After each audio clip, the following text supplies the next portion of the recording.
Welcome back to my YouTube channel Sujal science academy. और आज का जो हमारा टॉपिक है ये मैथ से रिलेटेड है। मैथ का जो प्रीवियस ईयर का जो क्वेश्चन है यानी 2022 का जो सेट नंबर 1 है उसका हम यहाँ पे सॉल्व करा रहे हैं। इसको तो देख सकते हैं यहाँ पे दिया है सेट नंबर 1 है 822 AB और उसके बाद ये प्रीवियस ईयर का क्वेश्चन है यानी कि जो 2022 के जो सेट बने थे मैथ के यहाँ हम उनको सॉल्व करा रहे हैं। और पिछली वीडियो में आपको हम क्वेश्चन नंबर 2 तक सॉल्व करा दिए थे। अब यहाँ पे क्वेश्चन नंबर 3 है यानी सभी खंड कीजिए दिया हुआ है। इसका हम खंड का कर रहे हैं यहाँ पे, ठीक है ना। तो आगे बढ़ाते हैं हम।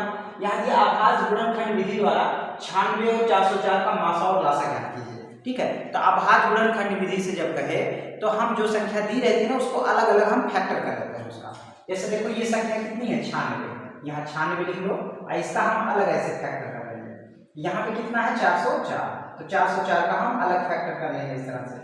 तो जब फैक्टर करेंगे आप ये देख सकते हो काटो 2 से तो 2 चौक 8 2 8 16, फिर 2 से 2 दूनी और 2 चौक, फिर 2 51 2 दूनी 2 6, फिर 2 3, इसके बाद 3 51, ये हो गया यानी फैक्टर हो गया। अभाज्य गुणनखंड प्राप्त हो गए हमें, ठीक है। अभाज्य गुणनखंड विधि से हमें याद करना है ये सब क्या है अभाज्य गुणनखंड। इसको भी काट लो 2 से कटेगा 2 दूनी 2 दूनी, फिर 2 से काटो 2 51 2 51, ठीक है। अब बात आती है 101 किससे कटेगा, तो 101 किसी से नहीं कटेगा। जो है 101 जो है 3 अंकों की सबसे छोटी भाज्य संख्या कौन है, तो 101 है। 101 स्वयं से कटेगा, ठीक है। तो 101 51 101 ये कटेगा। दिया है 96 के जितने फैक्टर हैं सभी 2 गुणे 2 गुणे 2 गुणे 2 गुणे 2 यानी पांचों हमने लिख दिया। और उसके बाद कितना है 3 है। अब इसके बाद 404 का कितना है यानी यहाँ 2 गुणे 2 गुणे 101। अब इसका हमें क्या निकालना है, तो मासा निकालना है यानी कितना हो जाएगा। यानी मासा के लिए क्या करते हैं ना, जो दोनों में कॉमन हो तो दोनों में कौन मिल रहा है, देखो 2 मिल रहा है, दोनों में कौन मिल रहा है 2, फिर और दोनों में कौन मिल रहा है तो 2 ही मिल रहा है। यहाँ 2 लिख लो बराबर कितना हो जाएगा 4। तो 96 404 का मासा कितना हो जाएगा, तो 4 हो जाएगा। ध्यान रखेंगे दोनों 2 नहीं लेंगे, सिर्फ एक ठो लेंगे। 2 जोड़ा है और दोनों में से एक एक ठो ले लेंगे, तो ये हो गया आपका मासा।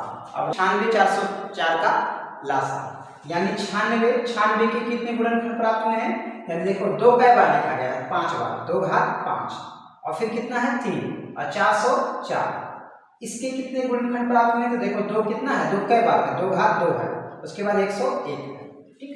यानी हम लिखेंगे 96 404 का लासा। तो लासा में क्या करते हैं ना कि सबसे बड़ी घात किसकी है, दोनों में देखो 2 घात 2 बड़ा है कि 2 घात 5, तो 2 घात 5 बड़ा है इसलिए 2 घात 5 यहाँ लिख देंगे, 2 घात 5। फिर इसके बाद देख लो 3 है तो 3 को भी लिख देते हैं ऐसे, चाहे 1 है 101 दोनों में नहीं मिल रहा है लेकिन एक में तो मिल रहा है, लिख देंगे इसको। अब इसी को हम कैलकुलेशन कर लेंगे पूरा, 2 घात 32 और गुणे 3 गुणे 101 कर देंगे, तो पूरा मल्टीप्लाई करेंगे कितना है 96 ये आ जाएगा मासा, ठीक है। ये हो गया आपका आंसर। ऐसे आप कहते हैं तीसरा का खंड खा है। कह के किस मान के लिए रैखिक समीकरणों के x + 3y - k - 3 = 0 एवं 12x + ky - k = 0 के युग के अपरिमित रूप से अनेक हल होंगे, ठीक है। अपरिमित रूप से अनेक हल का क्या नियम है, क्या कंडीशन है इसमें, तो अपरिमित रूप से अनेक हल होंगे। तो दोनों समीकरणों को पहले लिख लेते हैं। यहाँ -k = 0 ये हो गया आपका समीकरण 2। तो समीकरण 1 2 यहां लिख देंगे समीकरण करने तो करिए। यहाँ पे क्या करेंगे यानी समीकरण 1 और 2 की तुलना करेंगे। तो a1 बराबर कितना है, यहाँ पे a1 बराबर k है और b1 - k ऐसे हम लिख लेंगे, यानी कि ये जरूर लिखेंगे समीकरण 1 2 की तुलना a1x + b1y + c1 = 0 a2 b2 c2 से करने पर ऐसे, ठीक है। तो यहाँ a1 b1 c1 हमने लिख दिया। अब कह रहा अपरिमित रूप से अनेक हल होंगे, तो अपरिमित रूप से अनेक हल होने का प्रतिबंध क्या है, इसमें होता क्या है a1 अपान a2 इक्वल b1 अपान b2 इक्वल c1 अपान c2। यहाँ a1 का मान कितना है तो k और a2 का मान कितना है 12 और बराबर है, फिर b1 का मान कितना है 3 और ये b2 का मान कितना है तो k और बराबर है c1 का मान कितना है तो -k - 3 और बटा ऐसे C2 का मान कितना है -k, ये हमने ये लिख दिया सारा मान, ठीक है।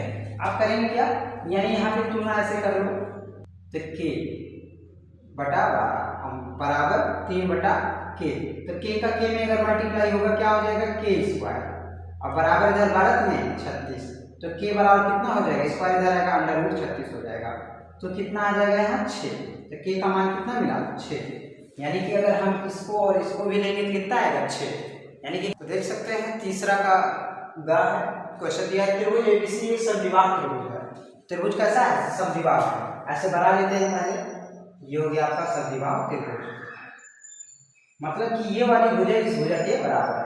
उसके बाद कह रहा है कि जिसका कोण से क्या है समकोण है, तो सी यहाँ रखो, यहाँ पे आप ए रख दीजिए, यहाँ पे बी रख दीजिए। क्या है समकोण है, तो कह रहा है सिद्ध कीजिए ए बी स्क्वायर बराबर 2ac स्क्वायर, यानी हमें सिद्ध करना है।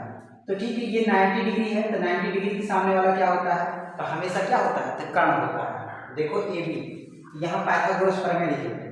प्रमेय में क्या होता है, यानी कि कर्ण पर बना वर्ग शेष दो भुजाओं पे बने वर्गों के योग के बराबर होता है। तो यानी 90 डिग्री के सामने वाला कर्ण होगा, यानी ए बी स्क्वायर और बराबर ये हो जाएगा A C square plus B C square.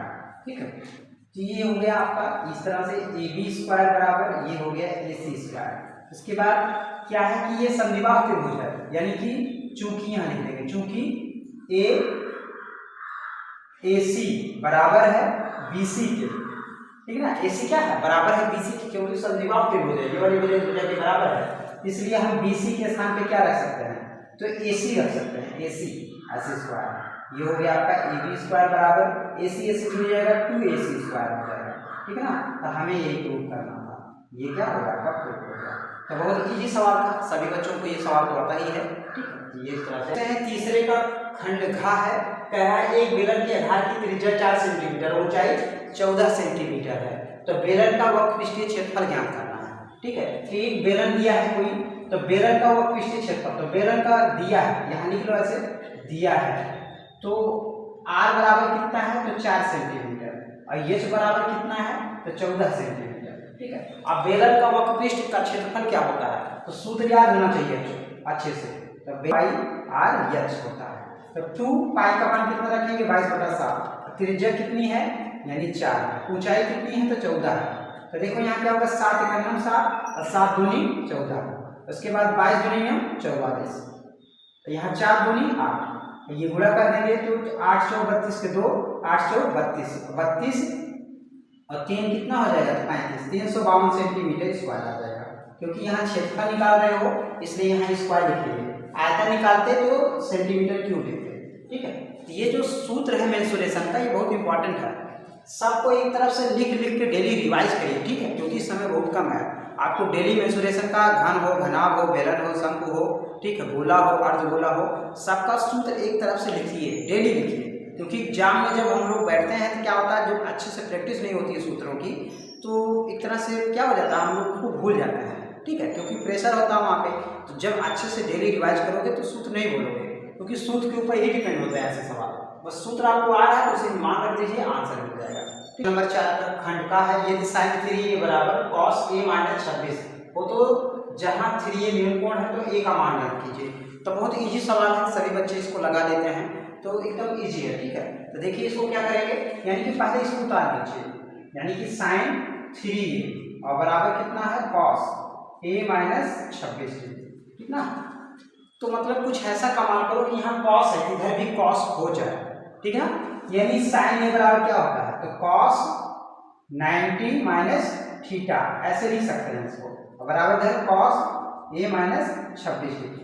मतलब कुछ ऐसा करना है कि इधर sin है इधर cos है इधर भी cos हो जाए, तो sin थीटा बराबर क्या होता है cos 90 - थीटा होता है, तो थीटा 3 है, थीटा के स्थान पे 3a कर दिए, तो cos से cos क्या हो जाएगा तो कट जाएगा, यहाँ 90 - 3a और बराबर क्या हो जाएगा a - 26।